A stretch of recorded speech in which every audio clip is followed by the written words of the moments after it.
We come into this world with fertile ground, and our ground is fertile for whatever may come to it, whether we deem it good or bad, but it's the seeds that come into our ground unknowingly.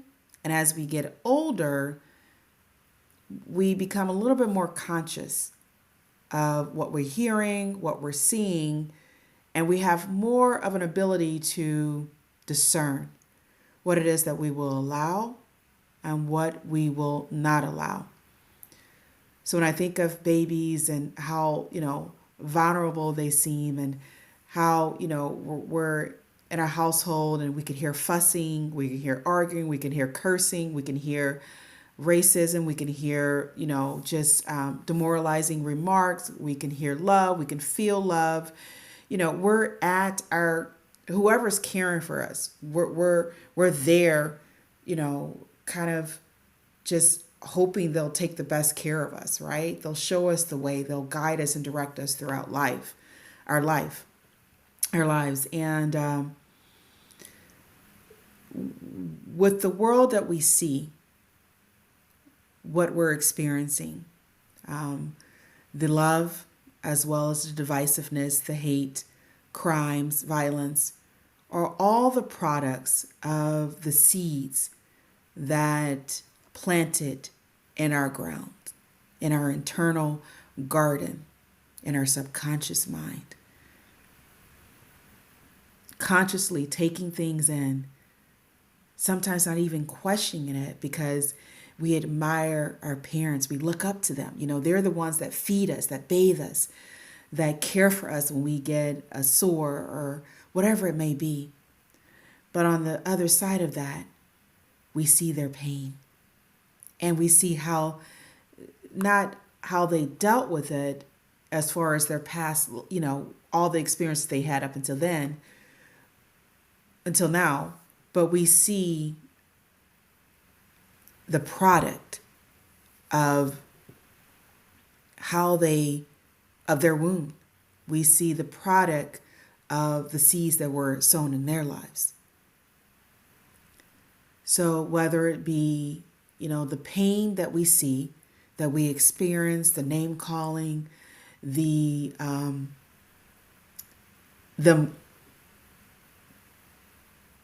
pushing us towards to be something that they didn't get a chance to be, living out their unfulfilled dreams, the guilt that we may have, that we know something isn't right about a certain behavior, because we have that discernment. We have those truths that are in our hearts and minds. I believe they were placed there. I believe out of this creation, out of our creator, we have what we know is right. We have the laws of the universe within us, the laws of vibration, the laws of attraction, the laws of opulence, the laws of forgiveness. We have all of that inside of us because we are made from it, right? And it doesn't matter what we call it, as I've stated before, but it's what you believe this power, this spirit, this ever-knowing, all-knowing, this ever-present, this all-powerful spirit is, whether it is quote-unquote good or quote-unquote evil. And I've seen things where, we may know it's wrong, but we do it because we're trying to please people. My son talked about people pleasing, had a short little take on that. We want to please them, because we want to, there's a part of us that want to keep the peace, right? We are peacemakers to heart. We want to keep the peace. But then we have this invisible field of, I owe you because you did this for me. I owe you, my parents. So I'm going to do what you do. I'm going to say what you say. I'm going to agree with it. But deep down inside, I know it's not right. And we carry that confusion. Our Creator is not about confusion. We carry that confusion out through our lives to a point where the confusion is so real to us than what we have inside of our hearts and minds. And it's where our heart can become hardened because of all the growth of those unhealthy seeds that have continually been reinforced inside of us through others' words and actions, through what we see, in the news, through what we hear, and by our own means, our own words and actions, our self-talk, whether affirmations, that things do not, as my mother would tell me, do not occur overnight. Just like seeds, it takes a while for that to grow. It takes fertile ground, soil. It takes watering, continuing hearing it. It takes an emotions, right? And they are the fertilizers, whether it's anger fertilizer, anxiety fertilizer, love fertilizer, right? What is continually fertilizing the seeds that we have in us? What weeds are growing, these unhealthy thoughts that are growing inside of us because of the wrong fertilizer, unhealthy fertilizer? There are so many of us that are living our parents' lives, that are living our grandfathers' visions, that are living our grandmothers or any others' pain, disdain, prejudice, racism, division, divisiveness, that are living out those because we feel that we have to on some level. And you hear it all the time. It says, be you. And some people say, well, this is me. This is who I am. And if you are in that state where you're feeling divisive, you're feeling shameful, guilt, angry, anxiety, then it's not you. That's something that you grew into, something that you have allowed to grow inside of you. And we continue to feed that into the next generation. So when you talk about generational cycle of pain, remember it isn't occurring overnight. It's these thoughts that we continually put in ourselves that says, this is the way life is. This is the way it has to be. And even if it's hurting someone, if it's taking away from them, and I'm not talking about physically or financially, I'm talking about spiritually. If we are, in essence, causing them to be something that they are not, we are still stealing from them.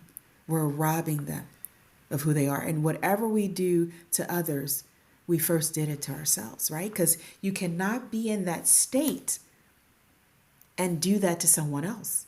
If you're not divisiveness, if you're not having thoughts of divisiveness, you cannot give it to others. If you're having thoughts of love and you're grounded in truth and love, you can give that to others. So we cannot give, we only give what we are. So again, in the Bible it says, what you do to others, you have first done to yourself. And I believe we all deserve to have our heart's desires. We all deserve to reach that promised land where we have joy and happiness and wealth and perfect self-expression, the things that Florence Scovel Shinn talked about, things that Louise Hay talked about, the things that Martin Luther King and his gift, divine gifts and abilities, and his way of expressing the truth, when he talked about equality and fought for civil rights, nonviolence, even Malcolm X, Gandhi. What all these people that we often look up to today, that those same essence of what they spoke about, of what they demonstrated, is in each one of us, every one of us. We have that ability to be that which we are. So we don't go outside looking for ourselves. It's one thing to resonate with the goodness that you see in people, right? Because I believe that goodness that we see, again, is part of us. We see loving behaviors. We see positive self-talk. We see wealth. We see abundance. We see, where they're doing the work that they love. Those are the very things that we should do, but we don't do it in essence to mimic them. We use it as paths to find our own self-expression. Because everyone here is here for divine reasons. Everyone here has unique gifts and abilities No one else has, not even your twin or quadruplet or your best friend. Were uniquely made to reflect truth in your own abilities, gifts, and talents, in your own language, in your own specific way, with dexterity of your fingers, the gracefulness of your legs, the vision that you see through your eyes, through your mind's eye, the way you roll something, a piece of paper up, the way you design your trees, the way that you draw, the way that you sing, the high note, the low notes, that particular dance that you've been doing since you were a child. Everyone has unique abilities. And the way that we create a generational love cycle is that we become more of who we are. We become more of the truth that is inside of us than what we see in the world. It's one thing to respect our elders. It's another thing to be like them. It's two separate things. Because I believe when we respect our elders, we're saying that I accept you as you are. And when we respect others, there is a conviction calling that because you are who you are, I'm going to be who I am. And I know in this hustle bustle world, you feel like you have to rush all the time. Nature is not about rushing. Nature is about perfect self-expression, to be who our Creator created you to be. So it's taking those moments of time, taking them, and for a minute sitting with yourself and asking, who am I? What is my divine expression? What is my perfect self-expression? And asking to be put on that path. Asking because there is, if you ask, you shall receive, a Bible verse. If you seek, you shall find. If you knock, the door shall be answered. But it's with faith that we bring things into manifestation, that we believe that we are who we are, that we believe we have the right to be who we are, and live the world according to those convictions that are in us and not the circumstances surrounding us. This is Tamika Chambers with Create a Generational Love Cycle. I just wanted to give you a message. This is about the seeds we plant. You are a perfect self-expression of the truth that created us. We have the power to break the cycle of pain. This pain, and I'm not talking about just wound pain and physical pain. I'm talking about the pain, the mental pain that we're having, feeling like we have to be like others, feeling like we have to live their lives, feeling like we have to agree with their thoughts, what their perceptions are based on the pain that they experience, that we have to agree with them. We have to be like them, and we don't. We don't have to continue something that is not working. We don't have to continue something that is hurting others, that is taking away their rights from being expressing themselves perfectly. And anytime we put labels on others, we divide others and say, I'm going to be with this group and you be with your own group, that is limiting them.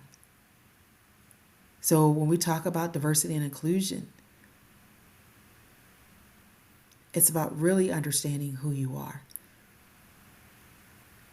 And once you understand who you are, then you understand who others are. This is Tamika Chambers again with Create a Generational Love Cycle. You guys know I can talk if you've been listening to me. And so I'm going to end it with this, that as always, as I always say, make this lifetime great.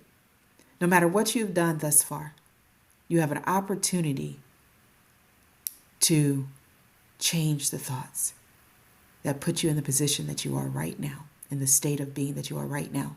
You have the opportunity. You have the power to do that, and you have the right to do that. I'll talk to you guys soon.